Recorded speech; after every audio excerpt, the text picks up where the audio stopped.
working hard for you. WHSV at 6 begins now with breaking news.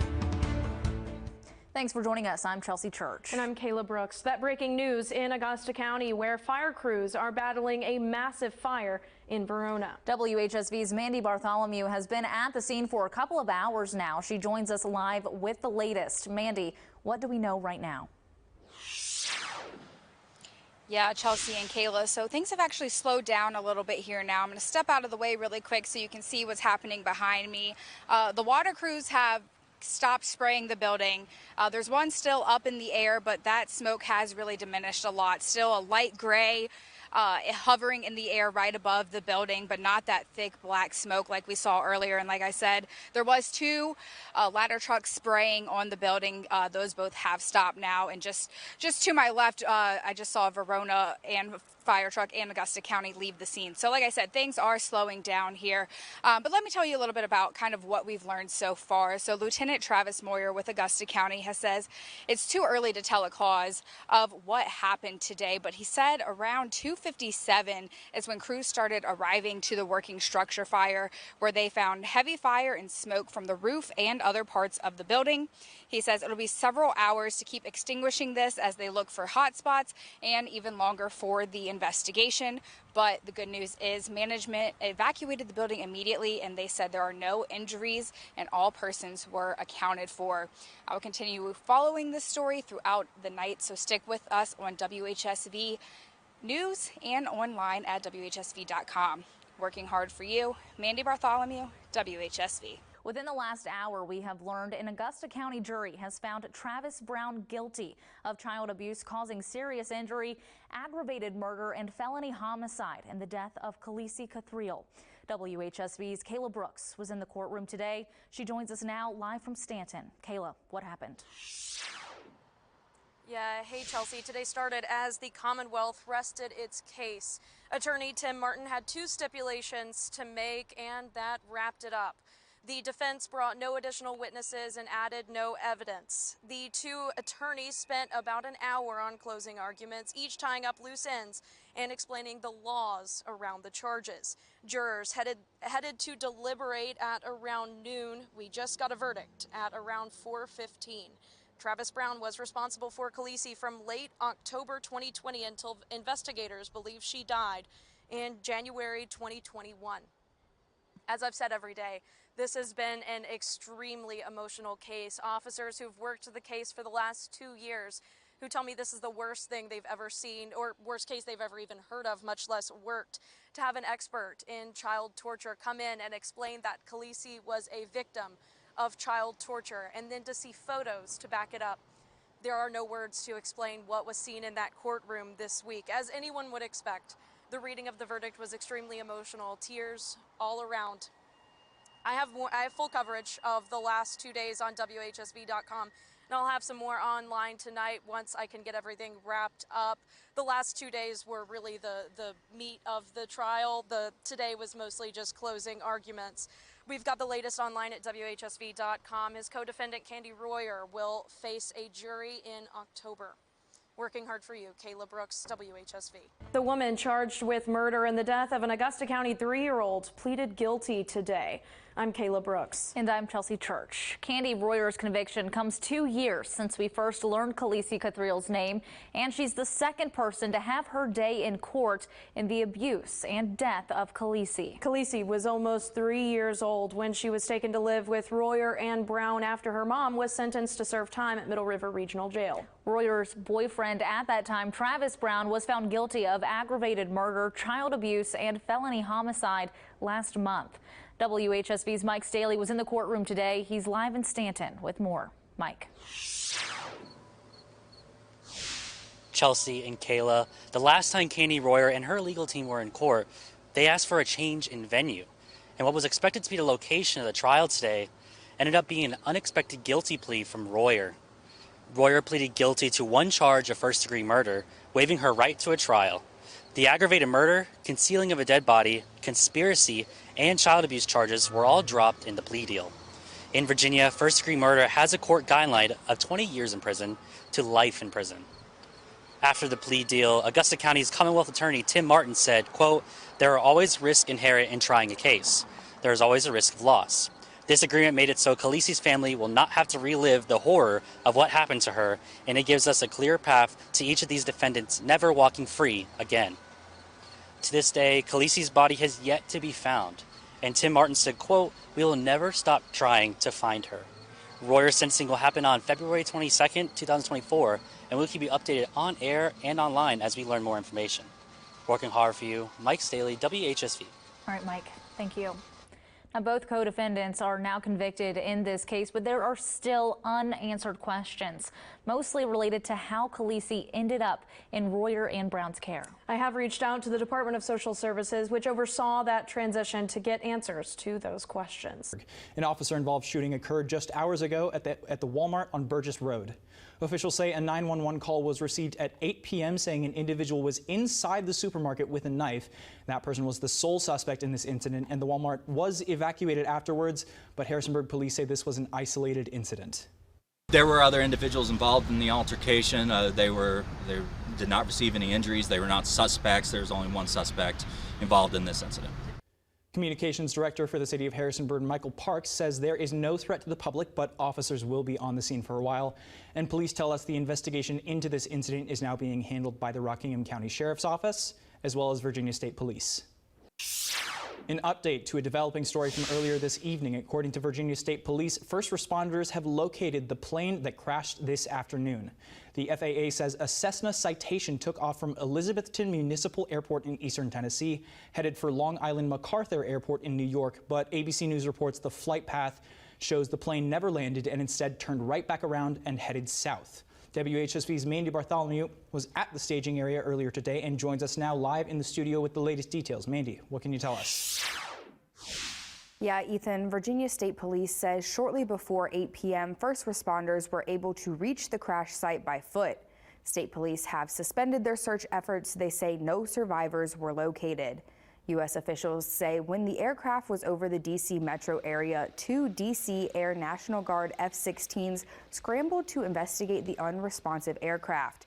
Those jets traveling at supersonic speeds, causing the sonic boom many in Northern Virginia heard.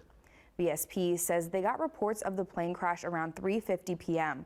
First responders searched by air and ground.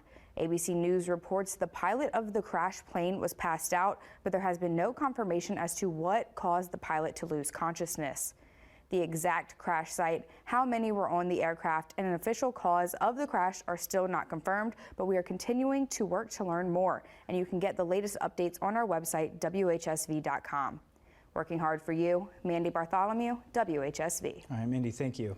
We begin tonight mourning the loss of one of our community members. A Wintergreen police officer and Valley native was shot and killed last night while on duty. Around 10 o'clock last night, police were called to Arrowwood Lane for reports of a man who assaulted 2 other men. When police got to the home, the 2 injured men ran off and police found the suspect in the woods nearby. According to Virginia State Police, the suspect and the responding officer got into a struggle when the officer was shot. He died at the scene. We're learning that officer was Christopher Wagner, a Spotswood High School graduate who was living in Stewart's Draft.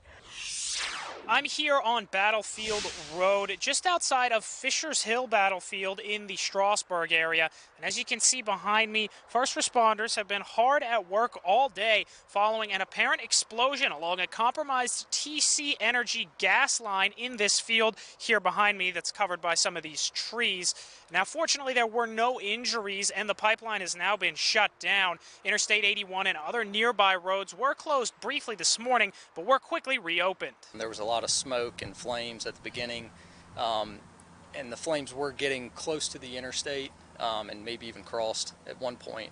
So it was just concern for travelers in the area, and until we understood what was going on and some of the gas had burned off, we wanted to make sure that we kept people out of that area. The fire was contained to the field and no structures were damaged. Major Coulter Stroop says luckily there was no one in the immediate area when the explosion occurred, and the sheriff's office was able to secure the scene fairly quickly. The citizens were great. We didn't have any issues with anybody once they understood what was going on. The community came together. I think some food pantries also opened and helped out. But it was a lot. It was great communication on the scene. And this is a developing story as this morning's explosion continues to be investigated. We'll be sure to keep you updated both on air and online throughout the evening as we learn more. Working hard for you, Colby Johnson, WHSV. Cracking in a natural gas pipeline is likely what caused the explosion in Strasburg a week ago. The U.S. Department of Transportation's Pipeline and Hazardous Materials Safety Administration has issued a corrective action order to TC Energy Corp after a 26 section of its pipeline ruptured, resulting in a massive fireball near Interstate 81. The corrective action order includes details of what happened on July 25th leading up to the blast and the preliminary findings from the federal agency's investigation into the incident. It also details what TC Energy Corp must do now to protect the public, property, and environment from potential hazards. WHSV's Jacob Fife has been combing through the 12-page order. He joins us from the alert desk tonight. Jake, what did we learn? Chelsea, according to its preliminary findings, the Pipeline and Hazardous Materials Safety Administration isn't sure right now what caused that pipeline to crack, but it does say Columbia Gas Transmission, as subsidiary of TC Energy, noticed a sudden pressure drop just minutes before the explosion happened. It says that line had actually been out of service for a class location replacement from May 30th until July 24th, returning to service about 13 hours before the incident. The PHMSA also found that the failed portion of the pipeline was built in 1950 by A.O. Smith using electric flash welding, and this method, done by this particular manufacturer, has had in-service incidents reported nearly every year from 1928 to 1971. The line in Strasburg was scheduled to have its first inline inspection this November. The federal order also includes corrective actions. It requires Columbia Gas Transmission to shut down the isolated segment of the pipeline until it's authorized to restart, and the entire line must reduce the operating pressure. Columbia must also submit a restart plan and an analysis of the root cause of the failure and a remedial work plan. In the latest statement on its website Monday, TC Energy says in part it has informed customers of this activity and will continue to work closely with them regarding any additional impacts. TC Energy says it has removed an impacted section of the pipe to be taken to a third-party lab for analysis, and it will continue to work with local responders and agencies through this investigation as it works to return to normal operations safely. There is no timeline for that at this moment. Working hard for you, Jacob Fife, WHSV.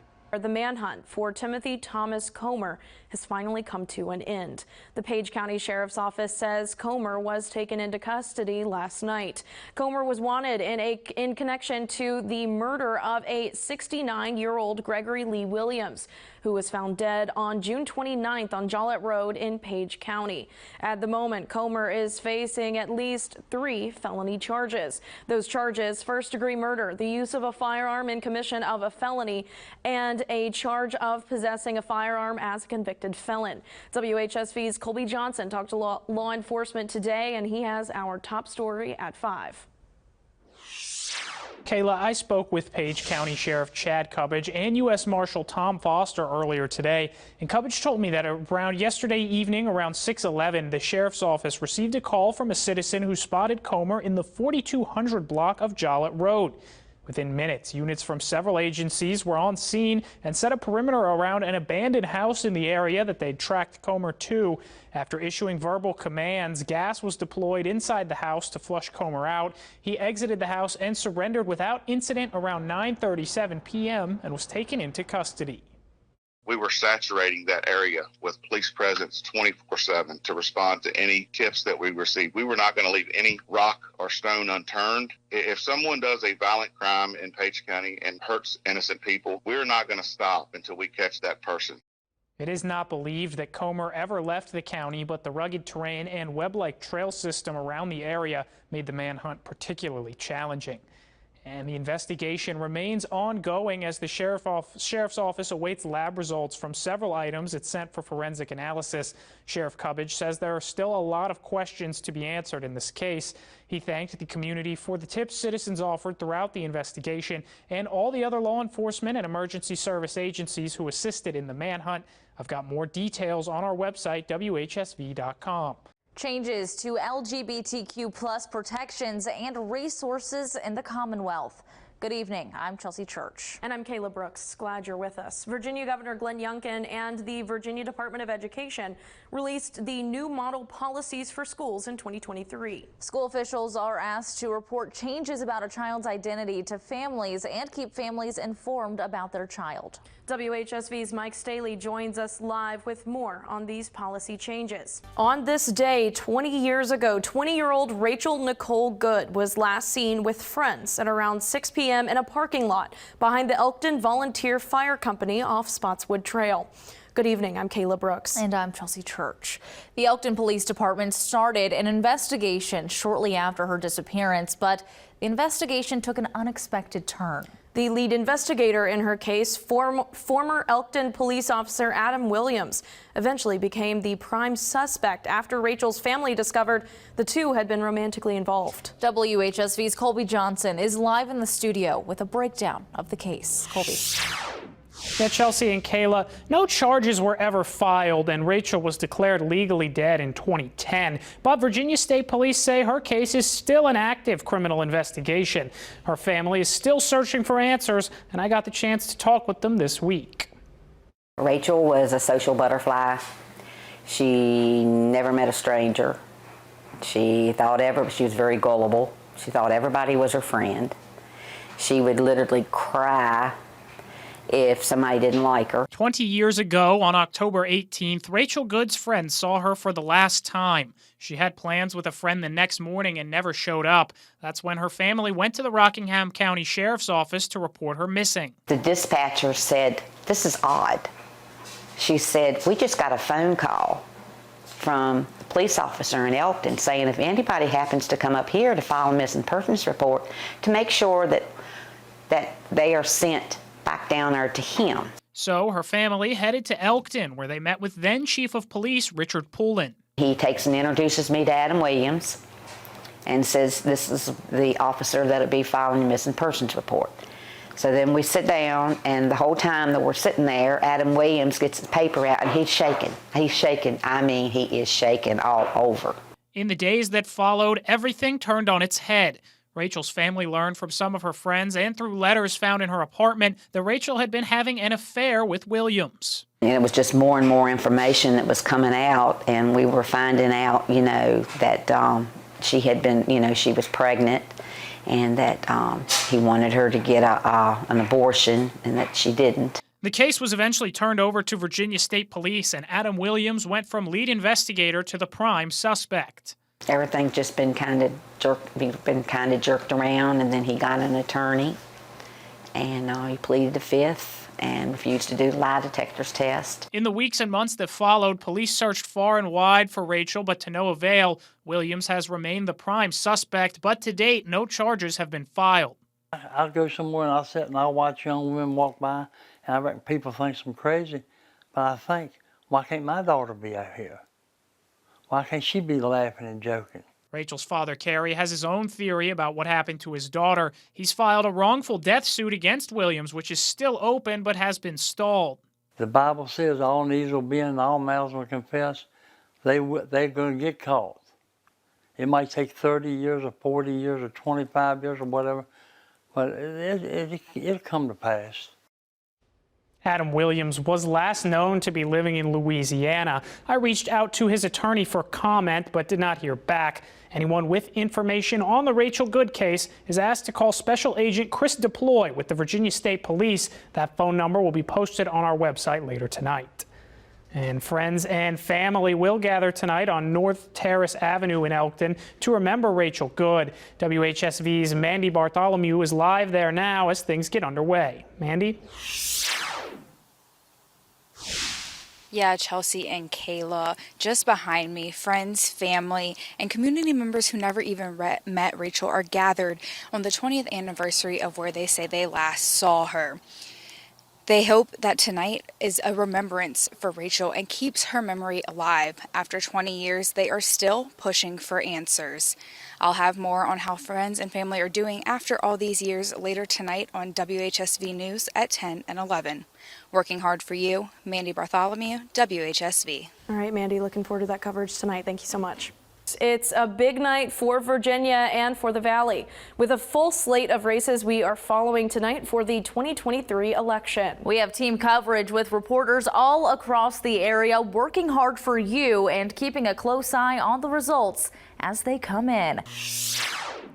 And now tracking crime. Richard Brunk, the man accused of murdering his brother last year, was back in court this afternoon facing additional charges related to an alleged murder-for-hire plot targeting the Rockingham County Commonwealth's attorney. WHSV's Mandy Bartholomew was in the courtroom and has more on what happened. Last month, Richard Brunk faced a jury for first-degree murder charge. Today, he was back in the courtroom to set trial dates for 2 more charges, both relating to an alleged kill-for-hire plot on Rockingham County Commonwealth Attorney Marsha Garst and his sister. Brunk's team asked for a competency and sanity evaluation. The judge was hesitant, saying he hasn't seen signs of Brunk being incompetent. But he set a pretrial motion hearing for January 16th on this matter, giving Brunk's attorney time to send the motion in writing to the Commonwealth's attorney's office. As for the trial dates, the first charge will be in front of a jury on July 9th, 2024. The second charge will have a 1-day jury trial on July 23rd, 2024. And there will be a June 7th motion hearing. Brunk's next court date for his murder charges is April 17th. We will continue to follow this case both on air and online at WHSV.com. Working hard for you, Mandy Bartholomew, WHSV. Tonight, the Augusta County Board of Supervisors voted to censure Wayne District Supervisor Scott Seaton. Seaton will be removed from all committee responsibilities in Augusta County until December this year. And WHSV's Mike Staley was at the meeting. He joins us live for a breakdown of what happened. Mike. Kayla, on the agenda this meeting was expected to present an advertisement for public hearing on animal ordinances, a major topic in Augusta County for several months. During the meeting, though, the board learned that Dr. Seaton and County Attorney James Bencala discussed the proposals. As I came on this board, you always need to count to 4 to get something done. So if it's 4 members that wants to move forward on something, we will continue to do business. So Seaton's censure will remove his responsibility in the county. After the board presented the new resolution, Seaton said this was taking away First Amendment rights. In a digital world, everybody here is the press. Everybody has the right to press. Everybody has the right to question their government officials. And all these sources, you're saying that should be illegal? That's absurd. The board voted 6-1. Seaton was the only vote against. Chairman Michael Scholl says the animal ordinance is not the reason the board censured Seaton. the putting down of employees and things in this matter with the dogs and things, that we were going to get an apology. That was my assumption. But we thought we could move on if he would have done that, but kind of doubled down at the last meeting before last. Seaton says Augusta County needs more public transparency. I think public input into government decision making only makes us better and makes us make better decisions for the public. I think any public official, what you're talking about, their actions in a public capacity as it relates to government entities, I think that's going to be, should be out in the open. Seaton says the board accused him of sharing information from a closed meeting, but can't find someone to back up the claims. Scholl and the rest of the board say they can't conduct business efficiently with Seaton there. Working hard for you, Mike Staley, WHSV. 2 years ago today, West Virginia State Police were led to human remains in the Monongahela National Forest, believed to be missing hiker Cassie Sheets. But the investigation into her disappearance is at a standstill. WHSV's Colby Johnson has been following the story for almost 3 years. He joins us now in the studio with the latest from police and Cassie's family. Cassie Sheets went missing back in March of 2021 while hiking with 2 men in the Spruce Knob area of Pendleton County. The men were later found alive, but Sheets was not. It's been 2 years since police believe they discovered her remains. There are still no answers, as the state medical examiner's office has yet to make DNA confirmation of the remains. Cassie's sister says a woman with state police has been trying to move the ME's office along. She is almost 100% positive that there is a backup, that they have so many cases that they need to identify. But she has been trying within the last year to push hers up to the top. Tabitha Price says she does not believe the remains are Cassie's and that it's been very difficult for her family to have the case in limbo. When that positive ID comes back, then yes, I will move forward and fully grieve from there. But till then, it's hard for me to fully grieve and be okay with it, because right now I'm just more numb. Tabitha says the holidays have been very difficult for her family, especially Cassie's daughters, who are now 5 and 7 years old. I did briefly speak today with West Virginia State Trooper Raymond, who is handling the investigation. He says he has continued to check in with the medical examiner's office over the last year, as it is unusual for DNA testing to take this long. He said the primary reason he has been given for the delay is significant understaffing. I reached out to the ME's office but did not hear back. Working hard for you, Colby Johnson, WHSV. This day 70 years ago, WHSV hit the airwaves as the first TV news station in the Shenandoah Valley. And while much has changed since October 19th, 1953, our commitment to serving the community has remained the same. Let's take a look back on how our station became what it is today. WHSV TV3 Harrisonburg. Before we were WHSV, Harrisonburg's first TV news broadcast went on air on October 19th, 1953 as WSVA TV. We did everything by hand. I think the computer came into being probably in the late 60s, early 70s, somewhere along in there. But it was just a totally different world. The first newscast made possible after engineers carved a path up a big mountain to install the first transmitting tower. I can't help but think of a photo that I've seen of the very first engineers, and they were near a pickup truck, and the bed was full of dead rattlesnakes that they had killed while they did their work.